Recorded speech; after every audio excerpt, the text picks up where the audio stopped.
Howdy, folks. We're here, roundtable discussion with Kenny Omega and the legend, Uh-oh. Kai Green. Hey, I'm not a legend. We're just signing some stuff for some very lucky fans and possibly consumers of our merchandise.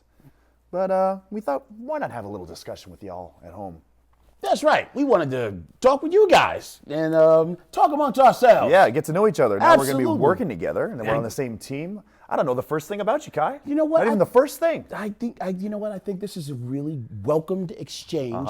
One that we should have done a long time ago. A long time, years ago, in Well, fact. you know what? I'm excited to have it now. So, I mean, we all know that you're a legendary bodybuilder. I wouldn't say a legend, but I'm happy to be here. You are a bodybuilder. Hey, well, that's At the elite level, and still remains to be seen.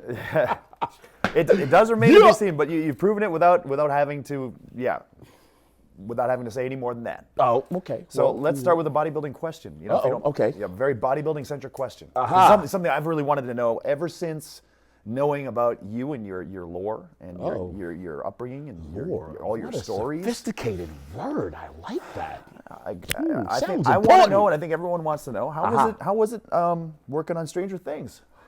Oh my goodness. Well, you know I what? thought it was really cool to see you on it. I was I didn't even know you I'm a fan. I'm a fan. That's Yeah. crazy. Thank you for even Absolutely, man. noticing that. That's course, that of was a course. really big opportunity for me, man. In my, Absolutely, and a great show. I'm a big fan of the show itself too. Man, I don't know if you watch it at all, but it's a good one. Yeah, well, I can't. What's important is that I watch it. I'm a fan. That's why I'm asking. And a Wow. lot of fans at home, Wow. I'm sure, love Stranger Things. Well, if you are, then somebody need to write a letter to their congressman or somebody and see what's going on with the next season. Because maybe they'll bring the Misfits back. There you go. I'm hoping and believing, if we can touch and agree, maybe that's a possibility. Not trying to let anything out the bag, but we're waiting to find out. Yeah. But yeah, it And was the a new really season cool is thing. confirmed, so that might not be the last of you. Well, hey, your lips to God's ears, and maybe some of you at home will be so kind of weigh in on the possibility. There you are. But we it was a really good time, a really great experience, and I am very, very thankful and forever changed. Because How was of it cast? Are they friendly? They were awesome. Yeah. They A lot of were them got their awesome. big break from that show, so I would imagine they'd probably be pretty fun and eager beavers on the set, which is nice. Yeah. It was definitely something that I prayed for. Yeah. And was surprised to actually see it manifest. So Great. Just very thankful for having had that exchange, and it was awesome. It was think as it's awesome great. as you imagined it to be. I love seeing big guys on the silver screen. So Yeah, I'm a old 80s 90s action fan, so to see dudes that have hit the gym look like they're in shape, guys like Kai on the screen, always brings a tear to my eye. I love seeing guys like that. I'm a big fan of the Rock movies and all that too. Guys that are I love those old school action styled physiques on whether it be on TVs, movies, video games. It's just I'm old school that way. So I love your Schwarzeneggers, your Van Dammes, your Stallones. That's how much of that influenced you in your developing your career? You know what? I love cheesy one-liners. Cheesy one-liners. Yeah. Okay. So I mean, to see these guys who kind of became my heroes, becoming the hero in their own respective movies, and whatever it was, saving the day, saving the girl, saving the guy, whatever the case may be, to do that and do it in style and do it with charisma and do it while looking good. That's what I always wanted to do, regardless of what I chose in life. So I always thought I would be a wrestler. I did become a wrestler, but even if I were an English teacher, which that was my plan B, I still wanted to bring that style of charisma. I wanted to have that kind of effect on my students, where if they heard me, have a lecture or teach or discuss something, they would say like, Professor Kenny or Teacher Kenny, he had a real fun class today, and I learned something, and I want to come back and learn. So I want to have that sort of magnetism, and I could see you being that way too. You have a magnetic effect with your crowd and fan base, and I think that when you do your thing, people are attracted to you. You divert eyes to your direction. You have that animal magnetism, which you can't. I like that. Yeah, it's not something you can train. Sometimes you have to have it naturally, and I think you got it naturally. And I think, especially when you have an artistic mind and an artistic, you carry yourself always open to the possibilities around you and being creative and trying to rewrite the game, like what you've been doing. What I try to do, I feel that, you'll get a little bit of attention. Sometimes not welcomed, but, Plan B, English teacher? It was, yeah. I was thinking either English teacher or psychologist, believe it or not. Psychologist. That's brilliant, because you just talked about being so aware from a psychological perspective with everything that you just talked about. What makes us tick as human beings has always been something that interests me. And if you have a grasp on psychology, it obviously helps in what I do in show business. And what I do, if I decided to be a teacher, it also helps teach. I was a coach in sports as well, so even having that background allows you to work with your kids or your players a little better. I think it allows you to develop a connection, because it's. Would you say that's at the root of every developing performing personality? The ability to psychoanalyze your audience, yourself, and to be aware enough to make the choices or decisions that you make while in character? I think I've always had to rely on my brain more so than my physical ability to get to where I'm at today.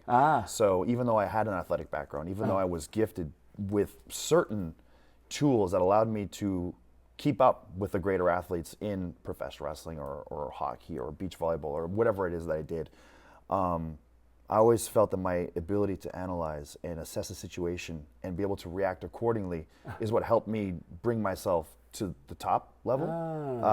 So it was a combination. I never had the freaky ability just to perform and rely completely on my natural ability. There was always a lot of practice that went into everything, and there's always a lot of analysis, which is tough. But I mean, it's I think now, especially in the year 2021, it's required, because there are plenty of freak athletes out there. There are plenty of people that have taken all the right steps to get to a top level, but then there's just that one little thing that puts you above the competition, and it's not something that you're going to get from a physical standpoint. It's going to be something that probably comes from up here, or possibly in here. But I would say I'm more smart than I am passionate. Probably.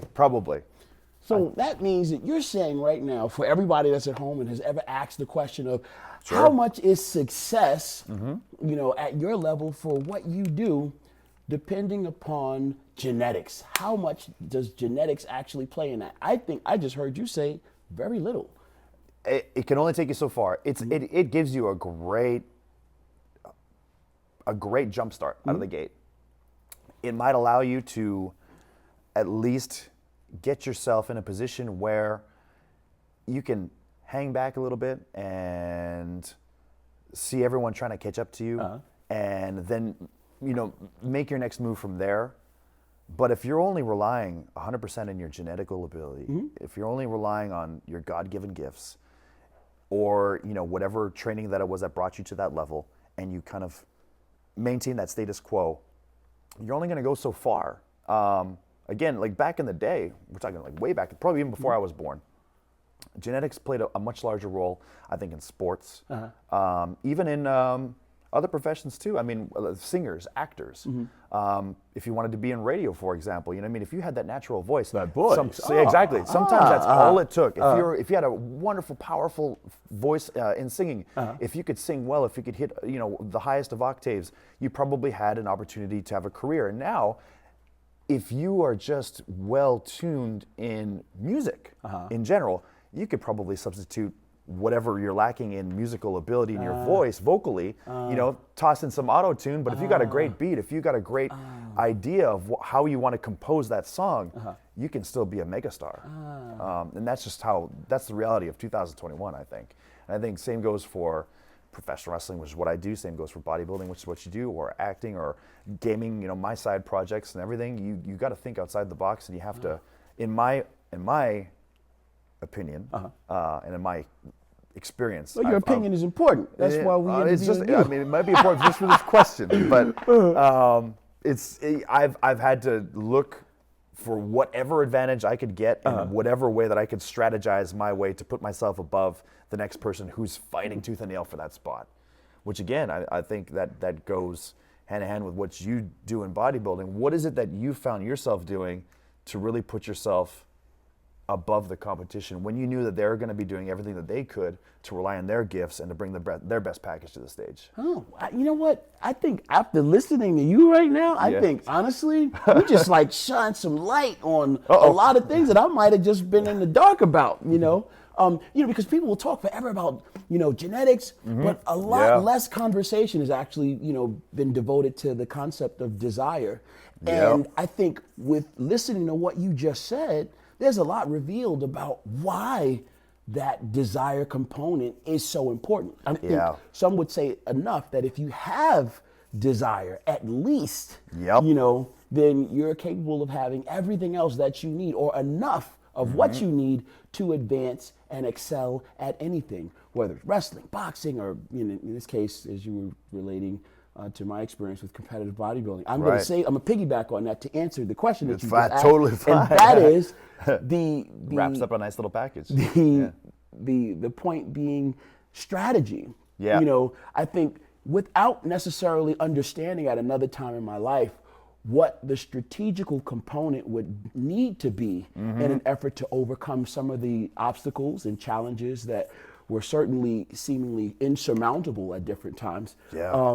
The desire component was one of those things that I think at best allow you to do what you can as long as you can until you can get to a place where you can afford to do better. And technically for even the person that was working with less insight, but with enough passion or with enough commitment or with enough desire, that desire component becomes the thing that I think has helped me endure long enough and to put enough work, on the table in front of me, one step after the next, that was long enough to at some point allow me to see how the strategic component, even when I couldn't see it, because I wanted it and because I was really committed to wanting to be better, ultimately I was able to find myself into the right situation, find myself into the ability to use my own power to control what I could control in my situation to create more of the thing that I needed to help me advance. I think the strategical component is the best thing that I could use to answer the question that you just asked. I think strategy is really the thing that becomes something that you can credit after the application of desire. Because sometimes I think you may not be able to see everything. You may just be in a place where it's just time to work and all you have to do is just do the work. And all you can do or should be ready to do is just the work. Rather than say, I looked far enough and I can see it, it's too difficult. Now, man, I'd have to read another 4 or 5 hours a night for another 20 days a week. Oh man, I'd have to go to practice for another 30 weeks at a time, leaving late, coming early. Man, you know what? That's just too much, man. I did some wrestling moves 2 days ago, and I swear I needed like, anti-inflammatories for, a week after that, just to at least feel better enough to get up and kind of feel like I'm in control of myself again. Anyway, my point, if I wanted it, sometimes the desire is all you need to see your way through. And in time, that other component that we just talked about, what I just said, what it was, strategy. Yeah. Yeah. A lot of our world's greatest war heroes were all strategists, and that's why they became who they are today. They're in the annals of time. Annals? In annals of time. That's in intense. the anus of time. Anus. This is a that's family heinous. show, That's heinous. Heinous. That's heinous. Anyway. Careful. Total war veterans. Total war. Genghis Khan. Wow. He's in the anus of time in somewhere. The anus. Speaking in the right interest. All right. Ba-dum-bum. Yeah. Second question, actually, and this one's kind of again, it's more for me. I'm not sure if anyone will take interest in the answer, but I'm really interested in hearing the answer. For what I do, is professional wrestling. Some people consider it a sport. Some people consider it sports entertainment. It's show business, though. It's very important for what we do to present it as a show because people need to be entertained. It's an entertainment sport. It's a spectator sport. I like to look at it not only as show business, but as an art form. So I like to try to display that in my performances. That I've got a wide spectrum, Yeah. you know, and my range in this art form is, I try to always widen it as much as I can go. I try to show that I can, as much as I can do this thing well, I can do this thing just as well. I want to add more tools to my tool chest. But you've obviously been a student of more Yeah. than the subculture that is your sport. I mean, because you seem to be, just as you said, able to approach this thing from a lot of very sophisticated points of view. Yeah, sometimes which maybe is what makes you, Yeah. as outstanding. And maybe sometimes I as you search for are. things that aren't actually there, but I do feel like it's helped me rise above what wrestling is on a surface What do you level. mean when you say that? Things that aren't necessarily there. Well, I mean, sometimes you overanalyze something and you give yourself a new purpose due to something, just a thought. Or, for example, if I thought, you know, I want to aggressively take on wrestling as an art form, and the person next to you might go, "What do you mean an art form? It's just two dudes in bikinis beating each other up." Yeah, but that person couldn't excel like you. That is true. That is true. But sometimes, you know, I can't remember which famous psychologist actually said it, but he said, you know, sometimes just a pencil is a pencil. You know, there's no fuck deeper that. meaning I to don't it. believe that, But 'cause you for me- respect it. But You for, respect it but for for- me, if that pencil falls into the mythos of wrestling, and especially in one of my storylines or one of my matches, I'm going to try to make that pencil become as significant as it possibly can be, Yeah. even though it is just a pencil. Yeah. You know. So I guess my question to you is, you know, you That makes approaching bodybuilding very much so, and I guess the human body as art and a piece of art, and bodybuilding as an art form. What is it that you'd like to give back to the community, or what is it that you'd like to, in its purest form, show as an artist who also is an elite level bodybuilder? Is it the beauty of the human body? Is it the beauty of bodybuilding, a sport in general, what it can be, what it should be, what it is to you? Is it more about an expression of oneself, just of you? Are you trying to show more of what makes you you, or are you trying to represent something larger? Yeah, honestly, I think it depends on where I'm at the time that you Yeah, ask that's a a good question like point. that, Yeah. You know. Yeah. I think I want to piggyback off of something you just said. You know, Sure. sometimes you said you're guilty of overanalyzing. Yeah. You know, and sometimes Often. by doing that you can make make a pencil, you know, more significant than it really should be. Yep. And that circular thinking method that you're talking about. But I don't think that that's a wrong thing. I think that in doing that, that's how a person shows their respect for the thing that they're willing to invest their time and effort into. And I think by doing that, it's a natural process. You need to, overanalyze that, or what some people would identify as being overanalyzed. Oh, you're making more of it than it needs to be. Right, yeah. That is a prerequisite that needs to happen in order for you to do what you do. In order for you to make this fantastically inclined, superstar that you are potentially capable of being every time that you approach your craft with the commitment to make this thing the rock that you stand on. On this performance today, I will build my church as my rock. And I think in order for you to say that, then you can't be looking at a pencil as just as simple as a pencil. You have to be looking at it. Nope, this is a monument that I will build to support this larger idea of supernatural possibility. And when you do that, then you're showing a respect and appreciation for what you have that other people may not be able to see. But because they can't see it, doesn't mean that it does not exist. Because you believe it exists, you're able to create that thing, which to other people which be not, as though it was. And as a result, it becomes, but you have to take that first step, or have to be willing to take that first step, and that's what your commitment to your craft and everything that you do allows you to do in order to become the success that we later identify you as. Oh man, that performance you did was amazing. Yeah, man, when you did, how did you know what to do? How did you? I think it starts with being able to overanalyze it and say, this means that much to me, So I would think these thoughts and make these steps as a result. Yeah. Where do you take some of your inspiration from? I mean, when you go into, for example, perhaps even the choreography of a pose down routine, or when we're about to paint a wonderful art piece on a canvas, a blank canvas, when you got a blank canvas in front of you, does your inspiration come from something that has been in your head for a long time, or head or heart, or is it something that popped in your head that day and you said, you know what, I got to get this on a canvas now before I forget it?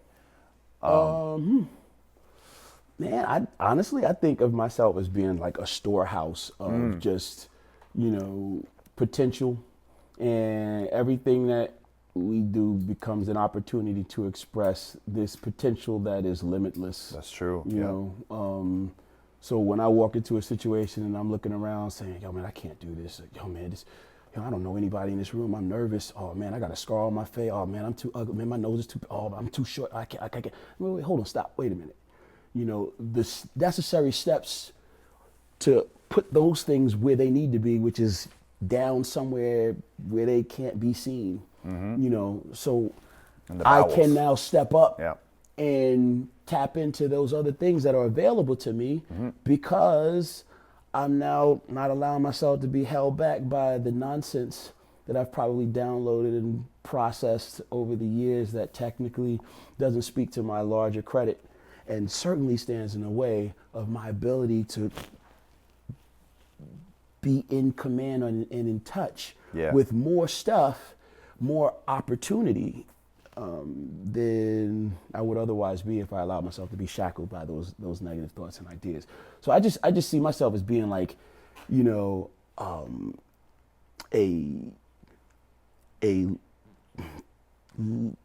just limitless possibility. And sometimes I can really capture that and see a piece of that manifesting as something that I'm able to be a part of or experience when I'm more likely to just get out of my own way. When I'm not allowing myself to be, oh, you know what, I've never done this before. Oh my God, I can't look. Wait a minute, stop, focus, let's leave that stuff alone and let's be connected with the stuff that we want to do. Right. I want to see the opportunity and unfold in front of me. I'm ready for it. And in that moment, I guess what happens is I'm able to graduate beyond being at this place where I would have always just held myself back. I'm not going to say that because they're going to make fun of me. I'm not going to share that because then they're going to think that that's too vulnerable. And they might think I'm gay. I'm not going to wear my hair like this because it's not going to make sense to somebody else. And it's not the in style or whatever. Yeah. So man, when I'm best effective with being the power broker that I am, that I want to be in my life when I'm able to get out of my own way. Let me ask you something there, Kai. Let's say we get lucky. I would have to be extremely lucky in this scenario. But let's say we get lucky. We live to about 100 years old. 100. Everything that you've got going on in your brain that you want to do, you've accomplished it. And now you're 100 and you sense the end coming. What is it that you feel at that point in time would be your greatest accomplishment? Or what is it that you felt that you left behind that really speaks of you as a person? And that thing that you accomplished, that embodies Kai Green. What is it that you think is that premier accomplishment in the life and times of Kai Green? That's such a you have to have a little bit of foresight because maybe that's that moment hasn't happened yet. Maybe it hasn't happened yet. You want me to write my own obituary right here? A little bit, yeah, kind of. A little bit. That's kind of scary. Yeah. Some people would think that's Well, we all know you're only living to 100 years, so that's it. They can do the math. That in itself is like, I don't want no limitations like that because who knows with all this new developments and stuff with science and everything. If I can live to 100, why not 110? Yeah. If you give me an inch, I'd like to take a mile. Yeah. That's like going out on a date with Shorty and finding out, she was good to date, but if she's great to date, then what about being a wife? What about date number 2? And if that, if we can have a lifetime together, Agreed, why not 2? I'm just kidding. But I think it's just a natural, inherent part of life to want to seek to expand, to really just, algae will grow on the side of a rock. It will. The natural thing of life is to live. It's going to seek living. That's why you don't got to talk to a dog and say, hey, man, you've come to that age where you should probably think about procreating. It's just going to do it. I'm just compelled to do it. That conversation that you can have with your son or even with yourself, you may not even need to have it. I just woke up and it was there. I needed to do something and I had to find a way to get that done. Anyway. So how about part B to the question then? Did you ever wake up and go, you know what? Why? I want that house with the white picket fence. I want that storybook ending. I want that all-American storybook ending. Did you ever feel that way? Did you ever feel that something, the oven timer went off and you just said, wait, something just went off in me? I want that, what people consider is what we should strive for in life. I want whatever, wife, house, white picket fence, kids. You know what? I think when I was a kid, I might have, I watched a lot of TV. Growing up, I watched TV. It trains TV you. was It my trains you to- babysitter. I could tell time by the television. That's right. I mean, because I used to be able to do that. Yep. Give Me a Break came on at this time. Get Well Smart came on at that time. I knew what time the Flintstones came on. I could tell time without really needing to read the clock. And the day too, probably, right? Well, yeah, You that's know when right. the Because Saturday morning Thursday night, cartoons- I knew what the lineups were on television. exactly. Absolutely. Yep. So you're following me. We're on the same page. Yep. With saying that, I think that as long as I was, operating from the concept that I understood as a kid, chances are, I might have, thought about the picket fence and all those things. Yeah. However, Yep. real life for me Yeah. has revealed that that's not necessarily how I should be looking at things. The ability to judge my way to see my successful expressions in my life, Yep. even at for this question, at the end of my life, I don't think will be reflected very, very accurately by those standards or ideas that I had when I was a kid watching television. I think, or certainly having been a kid influenced by the influences that I saw on television, the examples that I saw on television. I'll say it this way. I think that for me, to get to a place where I'm at the end of my life and I'm looking backward and I'm saying, these are the things that I needed to do that I feel very, very happy about having done. I think if I'm able to say, yo, man, I was able to become the example and to really, honestly, in my heart of hearts, feel like I was able to really represent that example. The example that is, yo, man, this is what it looked like to get out of my own way. Because the truth is, I will struggle with a lot of things. I have struggled with a lot of things. I still struggle with a lot of things. However, I do believe that there's reason to believe that there's larger success possibility for me. I believe that it's my responsibility to step boldly and command strongly and, really believe with every substance and fiber of my being that I can. And I'm supposed to do that in this thing with the use of this opportunity called my life. I am very passionate about that. And I think that my ability to remember that even when my struggles become very, very consuming. And even at times when I feel like I've been beaten. I'm able to remember that, and whenever it is that I'm able to find my way back into standing strongly in that, I then find the ability to go forward and actually do more of what I believe I'm put here to do, and that's to not only be the example, but to do great things. And now with that, the ability to be successful at doing great things is not a question anymore. So if I'm working without the resource of that I can see tangibly in my hand around me right now in this moment, it doesn't mean that it can't happen. It doesn't mean that I won't be able to do it. I have learned now by this point in my life that if I'm asked to answer that question you're talking about and thinking about projecting further and then looking back, I expect to achieve some monumental shit because I am willing to work harder than I've ever worked before.